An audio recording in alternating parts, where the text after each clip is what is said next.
I mean, there's two terms that I kind of want to start with, and one is fluid. So, the synopsis here is how well is our live streaming production workflows, are they adapted to today's fluid production scenarios? So fluid, how important is having fluid productions, and what is a fluid production? And the other term is optimizing. So how do we optimize our workflows so that they're best suited for live production?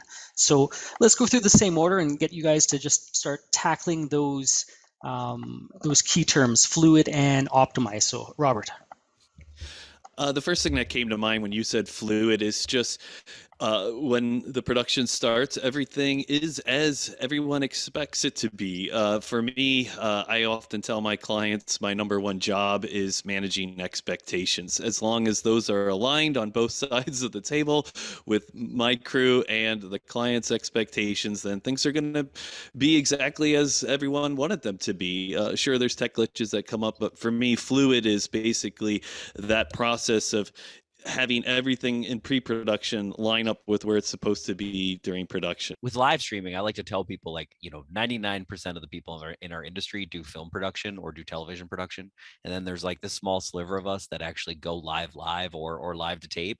And to Robert's point is pre-production. What we've really learned is the more that we can get with the client early, have a coordinating producer, have somebody who's just with them nonstop and somewhat teaching them, right? There's some aspect, not everybody does live production like us all the time. So there's definitely this education with your client, because the more you can educate them, the more they can know what to expect. To Robert's point about managing expectations, it's almost like a lot of times they'll be like, oh, hey, you want a lower third here? And they'll be like, what's a lower third? And I know that sounds like baby, but, or a transition, or, helping them to elevate their show.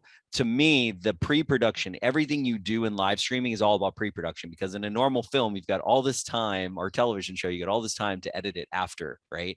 And so if you're trying to set up that assembly line live stream, you got to have the support and the fluid. The fluid comes with the changes and staying on top of those changes.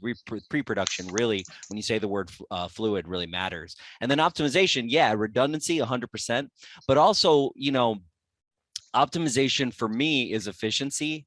The more efficient you can make your set and you can make your plan of attack, the better.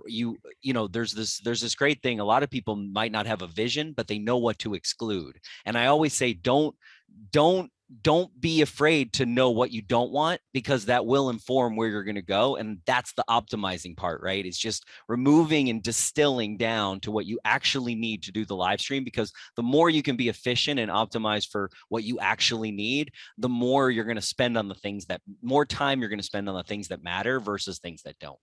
When you said fluid, I immediately thought the ability to make changes at the last minute, that fluid part, which I agree completely with Corey and also with Robert, that in most of the situations we always run into, maybe my clients are special, but my clients actually have a lot of requests at the last minute.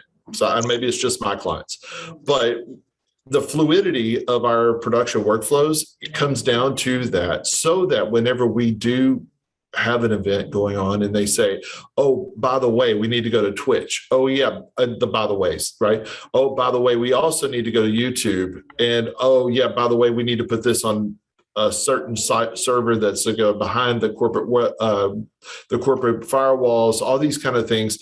That fluidity that's where we have to be. In this business, we just have to be that way to be able to say yes, not always, oh, no, you can't do that, because no client ever wants to hear no.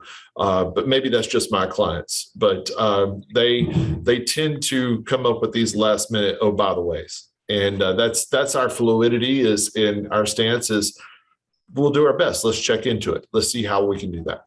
Thanks, Jeff. Yeah, I don't think you're the only one that has clients like that. I know I definitely have experienced that.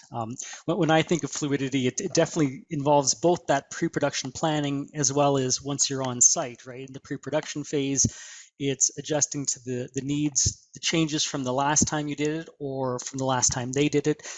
Changes just because we're in a pandemic right now and things have changed in terms of health and safety and the different protocols that are in place. And then on site, that we don't have in-person audiences as much. That's changing. Things are opening back up. But with that brings a lot of changes and an increased emphasis on the online component of events that are hybrid events, right? That have in-person attendance as well as the online. Now that there's no one in person, right, or there hasn't been for a while and it's only starting to reopen, there's a renewed emphasis on that online component being that much more important, and trying to throw out all of those features and engagement items that were once limited to the in-person audience. Now everyone online needs to take part in these things previously that they didn't. So it is kind of an interesting dynamic there with the fluidity. For me, optimization really is around your signal flow being as pure as it can for what you're delivering.